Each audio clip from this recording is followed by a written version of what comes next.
Hello, everybody, and welcome to Forever F1. And we are just days away from the Japanese Grand Prix, and the excitement is starting to really heat up with the press conferences tomorrow. We're now starting to see interviews. In fact, Yuki Tsunoda actually made his Red Bull debut today with a big activation over in Japan with Max Verstappen, in the Red Bull, and a huge weekend ahead for Yuki Tsunoda, and a big weekend ahead for Red Bull because if Liam Lawson goes and outperforms in this weekend, the media and the fans are going to have a field day in terms of making the decision so soon. And we're going to talk about it because Liam Lawson's actually come out and spoken about his axing and the fact that he felt he wasn't really given the chance. He would have liked more time. And, actually mentioned a couple of very valid points about why maybe he did struggle and why maybe a bit of time was justified. But we're also going to focus a little bit on what Yuki Tsunoda's had to say and sort of why he might or why not be successful. And I think there's a very good quote from him, which I think stands him in good stead in terms of understanding what is expected of him. And then the big story we're going to be talking about is Sergio Perez back to Formula One. So all of that coming up and maybe a bit more as well. So before we get into it, please do smash a like on the video. Please do subscribe to the channel as well. Let's get into it, shall we? And the first thing we're going to talk about is Liam Lawson. So Liam Lawson has come out and said the following about being asked to get his first real interview, saying that he basically was in shock. And it's... I'm not Christian Horner's biggest fan, but you do sort of feel that it's almost like a Red Bull mafia, isn't it? Between him and Marko and the likes. And I think there's a lot of things they do very well, but I think they don't get a lot of things right. And I think it sounds like the treatment of Liam Lawson, who, basically found out that he was being axed via the media, is appalling. And Liam Lawson's basically suggesting that kind of very much was the case. And that there was no indication that they didn't basically tell him, listen, we're probably going to replace you, just by the way, final decision to be made, but, we might have to start re-looking things. So he basically came out and said that discussions we were having weren't really leaning in this direction. So it was definitely not something that I expected. I mean, they made the decision on Monday, 24 hours afterwards. So there's no ways that when you're having discussions after the race on Sunday, that this was not in the realms of possibility. And you've got to then be honest. That's the big thing. I think most people in the world just want to be honest here. And it kind of just, for me, shows a lack of respect you've got for these young guys. And, you come in with a quote saying duty of care. And I think it's the biggest load of rubbish from Christian Horner. You're dealing with, drivers' careers and they're young. He's 23 years old. He's not... Yes, he came in with very confident stuff like that, but he's a human being and he's young at the same time. So you got to be honest. If you're having the conversation after the race saying, listen, Liam, we're going to have to review this, and, there might be some tough decisions we make as a team, but, we support you as a driver, and we're going to help you get through this, and we need to decide what the best route to go is. That basically says, listen, we might swap you for Japan, we might swap you for a season type of thing, or we might back you. But, he's then already processing, thinking, oh, hang on, this might actually happen, and he can actually start to understand that that's a possibility. Not sitting in a boardroom where he's probably been told, we back you, we believe in you, we understand it's tough, but we're going to try and make put in a lot of effort to try and get you back into the form, and then a day later you being told by the press and people around you that you've been replaced, and then a day later it's being confirmed. It's cowardice from Marko and Christian Horner if that's how it's gone down, and that sounds exactly like it has gone. So he then said, obviously I would have loved more time. He said we had a rocky testing, we had a rocky first weekend in Melbourne with practice, and then obviously China was a sprint. So again, he is missing an entire hour's practice session. He said, but obviously it's not my decision, so I'm here to make the most of this one, which is to get back into that VCARB, the Sauber. So I think a big point he didn't make is that he would have loved to have had the opportunity to drive familiar circuits. I think that's also a huge part of it. This is the whole thing when it comes to rookies. Yes, a lot of these people come through F2, F3, and hopefully eventually some will come from F1 Academy. But they don't race all the circuits, and I think that's a big thing, that he hasn't raced Melbourne and he hasn't raced China. And, he mentioned the fact that he was really looking forward to getting back to circuits he knows, he understands, where he could perform a bit better. And this is the whole thing.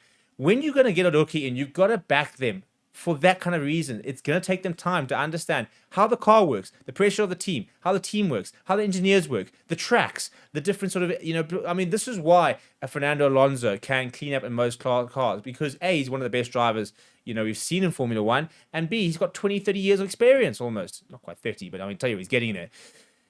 Experience is everything. It really is. Max Verstappen, from when he started driving to where he is now, is a completely different driver. he always had the talent. He was always fast, but it's the temperament that he's had to gain the last couple of years, which has made him so world class. And that's what they did not give Liam Lawson the opportunities to understand, how to get the best out of himself as well. And again, Yuki Tsunoda is probably a lot more experienced, is a lot more experienced in Formula One, and hopefully we'll get a bit of backing. But I just do think it's been so unjust to what they've done with Liam.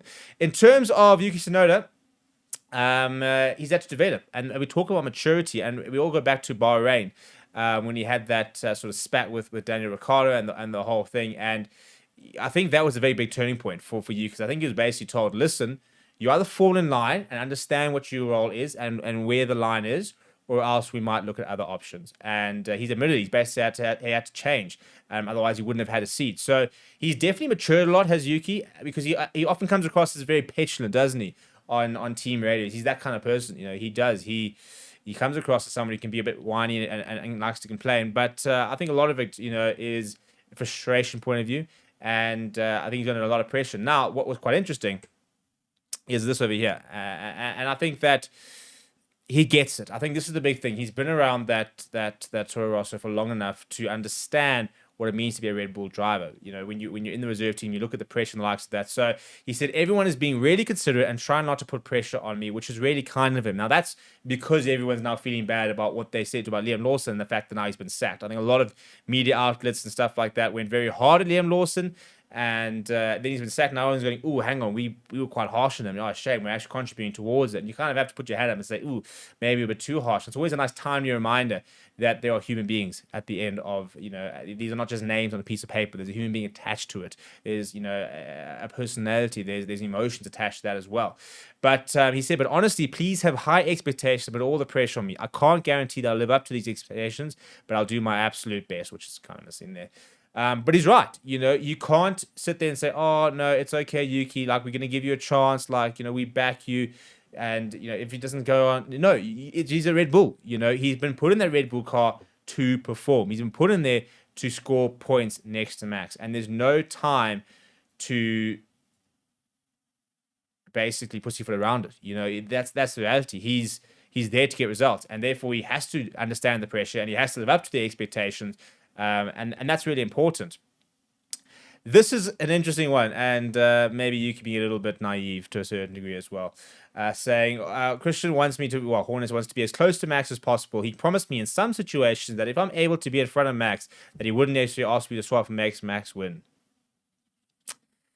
Unfortunately, I don't think he can truly believe that, and if he does, he's going to learn the hard way, because there is no ways that Red Bull ever prioritize his race ahead of Max's. That's the reality. And fair enough to a certain degree in terms of you're trying to get the Drivers' Championship. He's your best opportunity of getting that at this stage. That's your only real thing to really contend for, because at the moment, you've got one driver in the constructors who are contributing. Yes, Yuki might start adding some more points, but the reality is their best chance of silverware, inverted commas, is the Drivers' Championship, and they're all going to be all in on the Drivers' Championship, which means that Yuki's there to back up Max. And he needs to know that, and he needs to understand that that's not going to change. We're never going to see Christian Horner say, "Yuki, you've driven a brilliant race. You deserve this. Max behind you, but we're going to keep it like that." They will swap them all the time, and they will make sure that Max is always going to be the sort of the golden boy that gets the results. But a bit of support coming from Sergio Perez saying Yuki has the talent, he has the speed, and more than that, the mentality you need to cope with it. And I think that quote, about put the pressure on me, kind of speaks to that as well. He said, "I think he has the right mentality to cope and the right attitude to cope." I think that is the main sort of takeaway. And Checo Perez knows more than anyone, better than most, that the pressure that comes with Red Bull and how difficult it is to produce results and to live up to the expectations.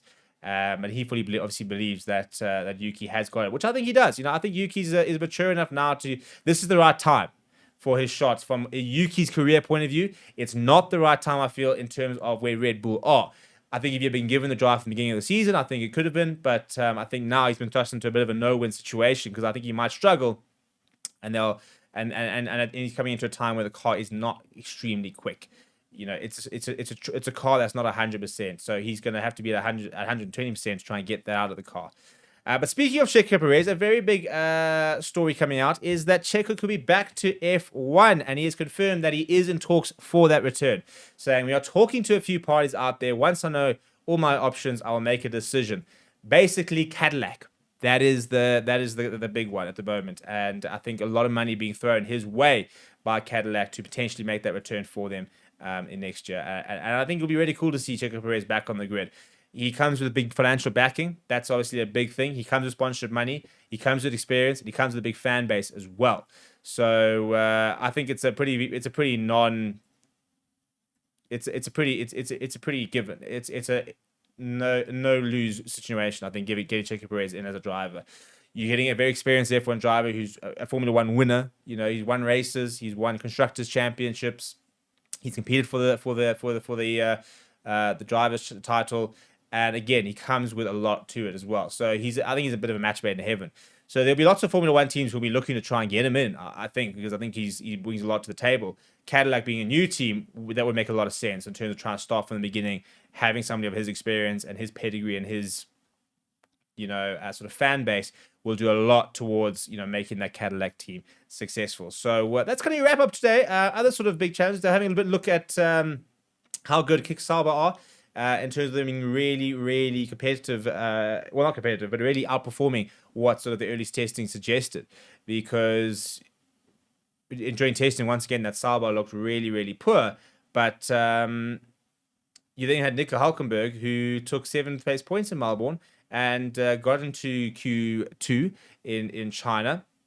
Bortoleto has got into Q2 and Q2 in Melbourne as well as China. So the Saubers, which we all kind of knew were kind of more of a next season project, are actually starting to live up to the bill a little bit and slowly improving. And whilst they're not going to probably score points often, hopefully it is just not the two cars at the back of the grid permanently like we saw last season. And we might actually see a Sauber that can be a bit more competitive in that sort of mid-range field, which would be really cool before sort of Audi comes in. What do you think of the Yuki situation? Where would you like to see Sergio Perez? Let me know down in the comments below. Smash a like on the video. Subscribe to the channel as well. Thank you very much for watching. My name is Steve. I'll chat to you soon.